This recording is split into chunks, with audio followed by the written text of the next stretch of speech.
Hi, my name is Audrey McNabb. This is my presentation for Jacob Hamrick's Political Science 201 class, Intro to American Government. My topic is on the National Security Act of 1947, and let's just get right into it. So, some background onto the National Security Act of 1947. At the time of the Act's creation, the country was facing a national security crisis.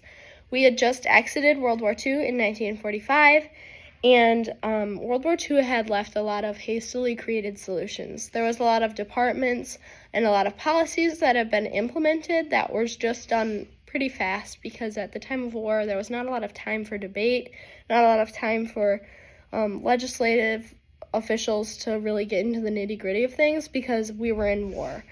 And there was also no official Air Force Department, and this was a big problem because as national security threats increased, this was happening in the air because other countries were developing their air systems and their air threats to be more of a threat to our nation. And we needed an Air Force Department instead of just a part of the Army. And there was also a big question of if the Army and the Navy should remain as separate departments or if they should just combine as one. And this led us to the creation of the National Security Act. This act did many things. It established many different departments. It established the Department of Defense as a national organization that would be broken down into the three different departments, the Air Force, the Navy, and the Army. And it also established many different government agencies, which we'll touch on later. And it also has been amended many times throughout American history to fit different policies that have been implemented since its creation.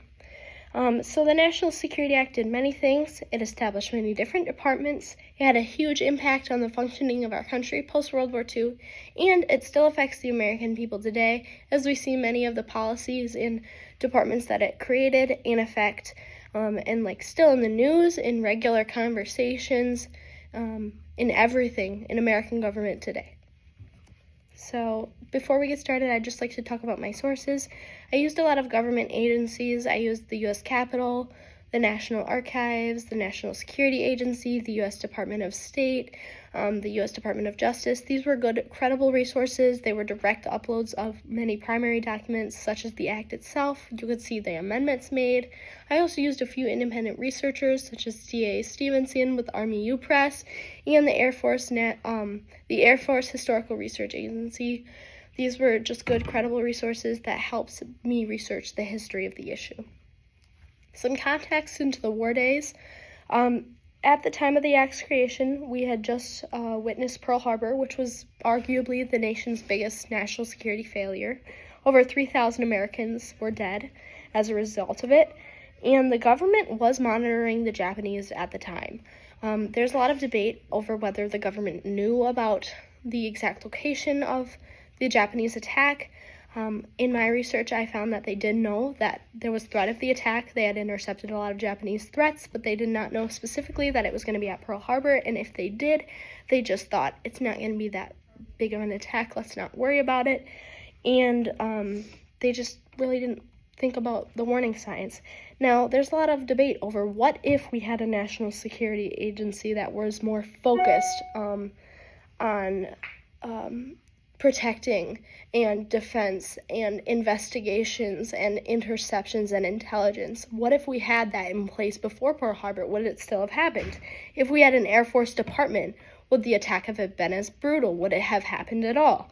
And Congress was wondering these things too. So in 1946, they established a joint committee, and this was to investigate the failures of what happened at Pearl Harbor.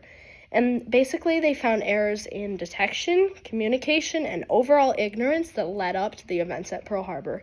And they needed the the National Security Act of 1947 to fix all of these problems. So the journey to Congress was a long one for this act, as many acts are. We had basically two stances. We had the Army side and the Navy side. So the Army wanted a unified branch. They wanted to combine with the Navy and the Marine Corps. They wanted everybody to be one branch. They wanted this because they wanted control and they wanted a very high budget. And they supported this unification.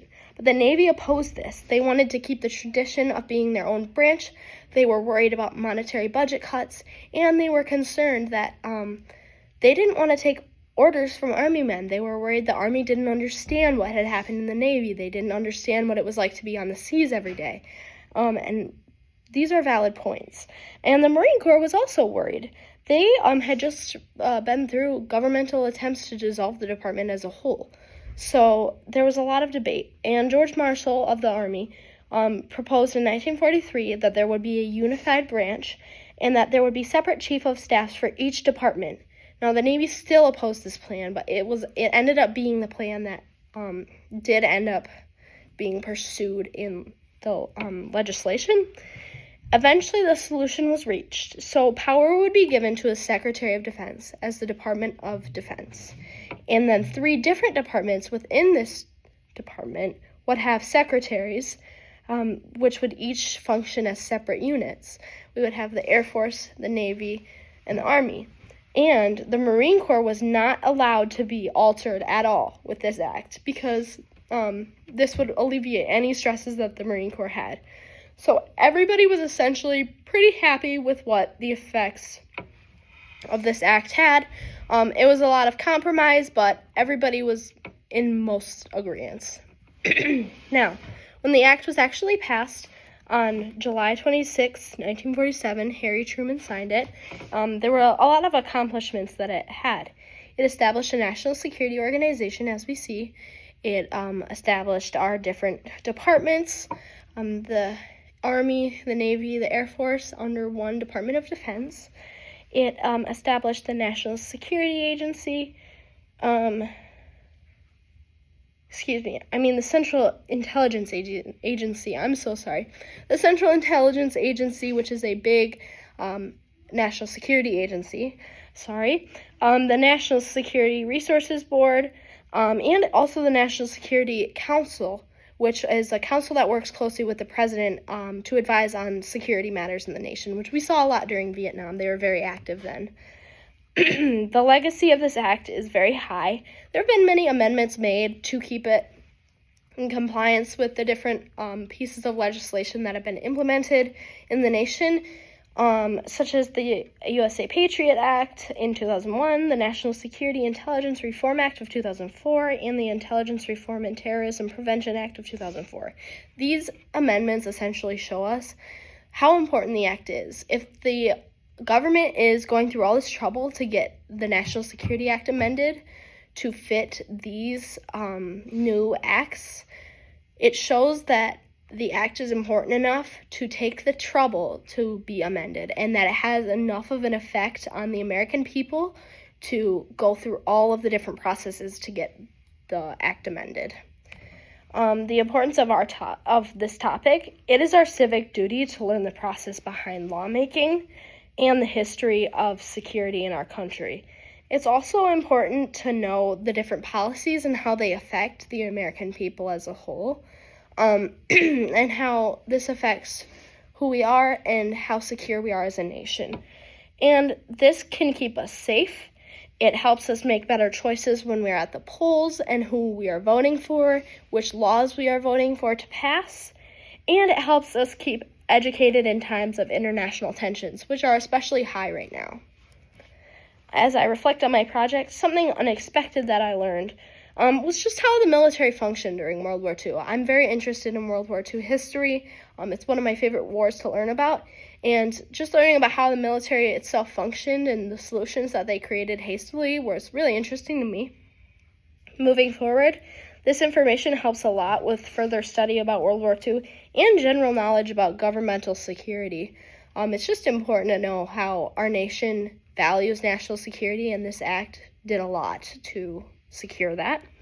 And my favorite part of this topic was learning about the history of the issue and how this act had its journey to Congress. I just thought that was super interesting, and it was really fun to see both sides of the argument. Thank you so much for listening to my presentation. I hope you enjoyed, and I hope you learned a lot, because I certainly did.